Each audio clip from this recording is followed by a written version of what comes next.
This week, Indiana Senator Joe Donnelly honored Hoosier civil rights leaders on a national stage in a speech on the U.S. Senate floor. Since the signing of the Civil Rights Act this month 50 years ago, local officials say the fight for greater civil rights in the region took root in part in the Steel City.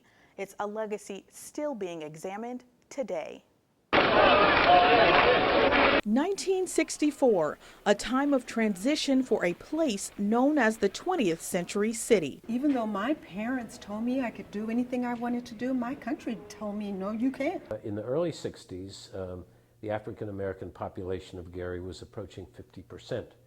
That picketed businesses, that discriminated in hiring. Lane says African Americans in Gary, Indiana were isolated in the Central District, and discriminatory hiring practices meant white residents got the good jobs. Segregation was not so painful as it was isolating and denying one the option to see what the options were. The Steel City's answer to a growing swell for equal treatment for all residents was to elect Richard Gordon Hatcher. Let us dare to make a new beginning, Hatcher said on Inauguration Day for the country's first black mayor.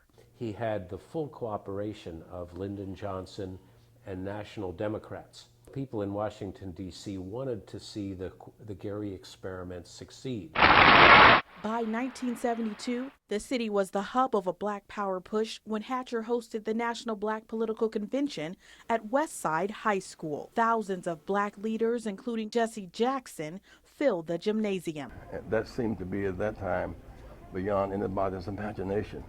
But much of the idea came from Mayor Richard Hatcher. It was so exciting. He's a great man. The civil rights movement had really started a human rights movement. This nation had just kind of accepted everybody's inequality. But is the Civil Rights Act's legacy one of a more equal America 50 years later? People still seem divided. A March 2014 CBS poll found 8 in 10 Americans say the act had a positive effect on America. But conversely, a 2013 Pew poll found 50% of Americans say more needs to be done to achieve racial equality. Decades after the historic gathering at Westside, Jackson says the county with Indiana's second largest black population has a legacy of being left out. It's ironic that we're sitting here today out here in Merrillville because I've been out here maybe 5 times in 35 years. Because when Mayor Hatcher won the city of Gary, the whites moved in mass and set up a whole new town. White area public officials organized to create the town of Maryville. And it was not just the steel mill collapse that hurt Gary. That did not allow Gary to remain the great city it was. Perhaps no better party to evaluate Gary's state of racial and economic equality today than the generation walking his trodden path. The first time I actually kind of got a guess of it was when I looked at the Betty and Coretta movie. And I looked at the gym and I said, that gym looks mighty familiar. I said, that looks like Westside's gym. 19-year-old David King of Gary is a graduate of Westside. He learned about the convention on his own. I think we see it now as a thing that we learn through history books.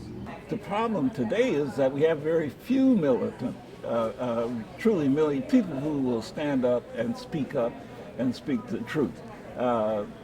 The Jesse Jacksons. But King, who is mentored by Hatcher, says equality today is affected through a movement. It has to go beyond a convention. It has to go beyond talking, speeches. For King, a student of history, the two generations, decades apart, have the same affinity for championing positive change. Our generation is an action-driven generation, which is we're going to actually be out doing what we talked about. Our generation operates on action. Action is us.